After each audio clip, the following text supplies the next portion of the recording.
Radio Shkupi. Radio Malizi. Prishtina besu në drejtsinë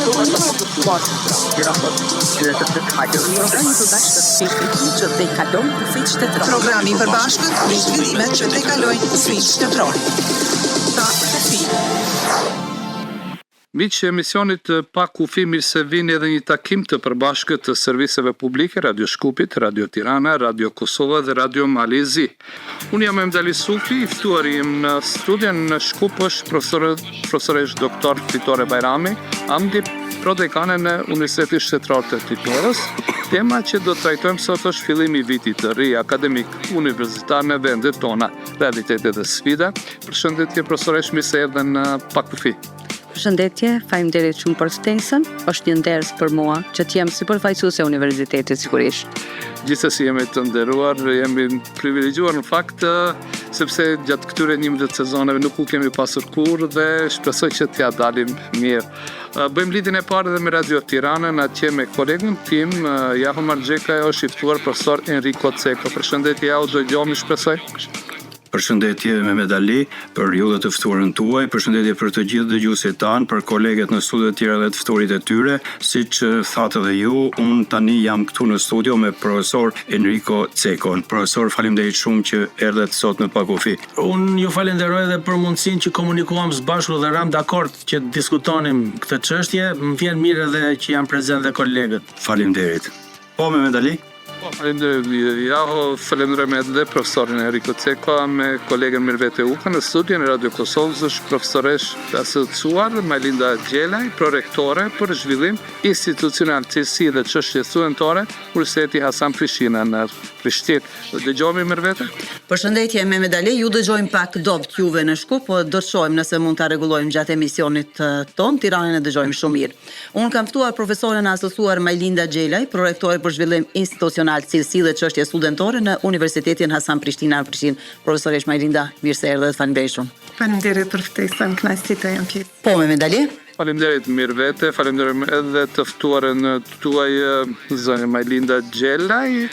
Një kronik si zakonisht nga Malizi me kolegën time Diana Dukaj, është i ftuar doktor Anton Gjokaj, ligjërues në Universitetin e Malizi. Atëherë pa mos humbur shumë kohë, vazhdojmë këtu debatin në Radio Shkup. Profesoresh, sfidat në fakt vitit akademik janë të shumta.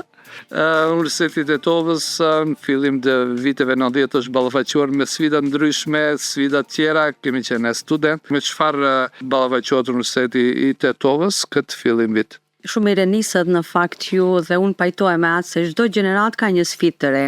Dhe ajo për cilën ndoshta mendoj që nuk është sfida jone vetme, është sfida e të gjithë universiteteve, do thotë në përgjithësi ka një rënje të numrit të studentëve, mirë po ne mund të themi që këtë vit e nisëm vitin akademik me 2 tetor dhe kemi një numër të mirë të studentëve të regjistruar në Universitetin e Tetovës në të gjitha programet studimore. Numri me cilin ne kemi startuar këtë vit është një numër 2100 student në nivel universiteti.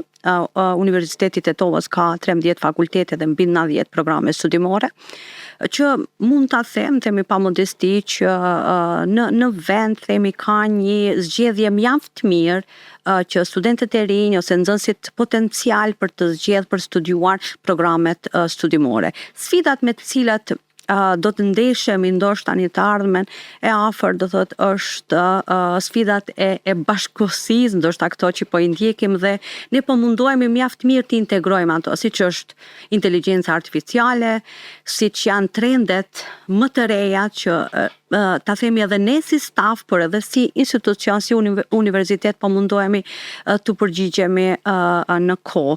Tani jemi në javat e para të ligjëratave dhe kemi mbajt mësim me ta dhe sigurisht që elani vrehet dhe çdo herë që qëndrojmë para studentëve të ri, kur takojmë ata, do thotë është ai momenti që themi ne po bëjmë një punë të mirë dhe ne po bëjmë një investim të mirë me studentët tanë.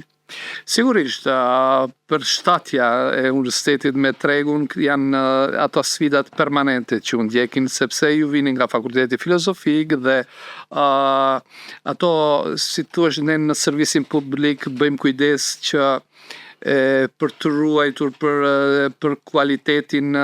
Ju si fakultet keni pas problem me student, fakulteti i filozofi, sociologji, janë sepse përmendet inteligjencën artificiale dhe unë nuk di se sa ju përhere mbani një kritik si thua ndaj qeverisë sepse nuk lëshon fondet të mjaftueshme për të bërë ato hulumtimet e duhura për një universitet, po e zëm. Unë do të rikthem pak në atë që ju sapo thatë më herët është që sa realisht ne i përgjigjemi kërkesave të tregut. Ne si institucion Universitetit e Tovës, posaçërisht për shkak të këtyre ndryshimeve më të reja, ne duke u nisur prej në korrik, kemi nisur duke bërë hulumtime të tregut për të pa që ku qëndron ose ku është interesi më i madh i maturantëve. Diku rreth muajit qershor dhe korrik ne nisim promovimin e universitetit në shkollat të mesme, në të cilin pjesa e stafit të bëjmë promovimin në të gjithë Republikën e Maqedonisë, por edhe jashtë vendit. Kemi shkolla në Kosovë, të cilat i vizitojmë, por edhe në Shqipëri dhe edhe në Preshevë gjithashtu, dhe vitin e kaluar kemi qenë edhe në Ulqen për të bërë promovimin e universitetit. Përmes asaj forme, duke bërë takimet qofshin individuale ose grupore me maturantët, aty ne kemi bërë edhe një lloj testimit të tregut për të pasur ku qëndrojnë interesat e tyre. Në anën tjetër, duke u përgjigjur sfidave të bashkëkohësisë, ne kemi lehtësuar shumë mënyrën e aplikimit.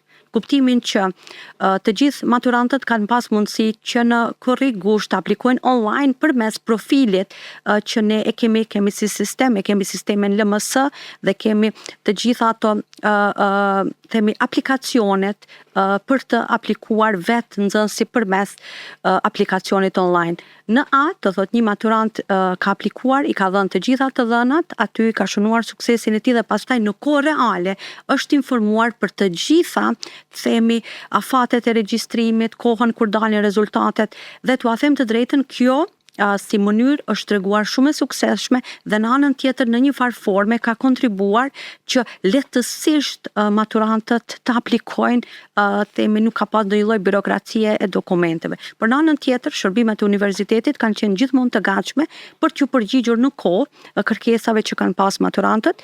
Për ta përmbyllur ofertën akademike, ne organizojmë një ditë të hapur së bashku me panairin e karrierës, të cilën e bëjmë në kampusin e Universitetit të Tetovës, dhe aty ka pas shërbime të cilat në fakt ju kanë asistuar maturantëve në atë kohë dhe studentëve tanë potencial rreth aplikimit ose regjistrimet. Ndërsa sa i përket pyetjes për fakultetin filozofik, fakulteti filozofik ne kemi programe studimore psikologji, filozofi, sociologji, histori, filologji orientale, punë sociale dhe mbrojtje sociale. Sigurisht që programin në të cilin kemi ne më shumë studentë, është programi studimor i psikologjisë, vazhdon të gëzojmë një numër më të madh të studentëve, kurse programe tjera rënja është në nivel shtetëror, do thotë ne nuk mund të themi se kemi rënje në universitetin tonë, për shkak se në nivel universitetin e këtë vit kemi pas rritje për 15% të numrit të studentëve në tërësi, por rënja e studentëve, themi, në për të gjitha programe ndjehet.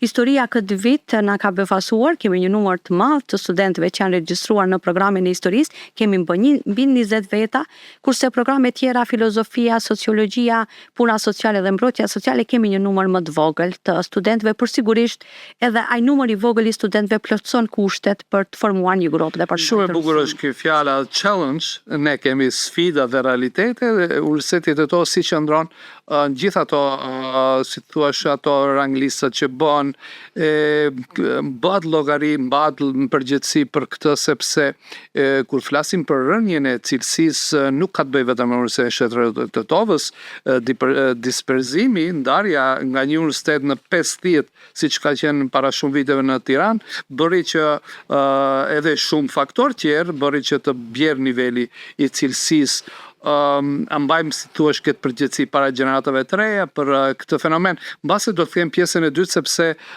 për ta bërë më dinamik të lë fjalën studios në Tiranë dhe më pas në Prishtinë, që të kthehemi në pjesën e dytë pikërisht në këtë, si thua, sfida që ballafaqohen Universiteti i Tetovës, por edhe universitetet tjerë. Faleminderit me medali. Po vazhdojmë këtu në studion e Radio Tiranës me profesor Enrico Cekon, mbi argumentet që u diskutuan edhe në studion tuaj. Do ta fillojmë me disa shifra dhe me profesor Cekon pastaj do të diskutojmë mbi ato realitete që pasqyrojnë këto shifra. Siç dihet, viti i ri akademik në Shqipëri filloi më 6 tetor në të gjitha universitetet e vendit. Universiteti i Tiranës mbetet siç duket zgjedhja e parë e maturantëve, ku u regjistruan mbi 11.000 studentë në të treja ciklet e studimit. Nga rreth 20.200 maturantë në shkallë vendi, rreth 60% kanë zgjedhur Universitetin e Tiranës. Me prioritet këtë vit janë parë degët që lidhen me fushën e shëndetësisë, IT-së dhe inxhinierisë në përgjithësi të ndjekura nga programet ekonomike dhe financë.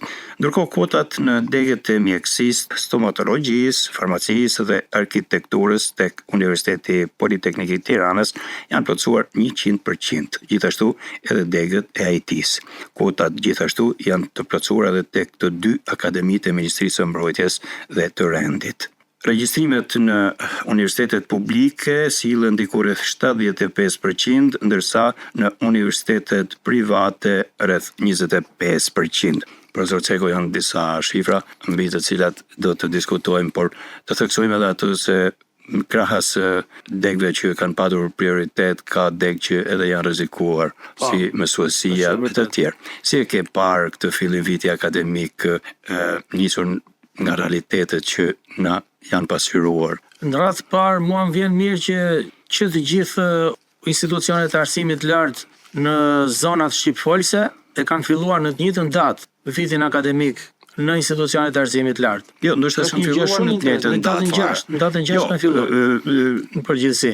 Në përgjithësi po dikush ka filluar me sa diu me datë 1, po janë modalitetet ata që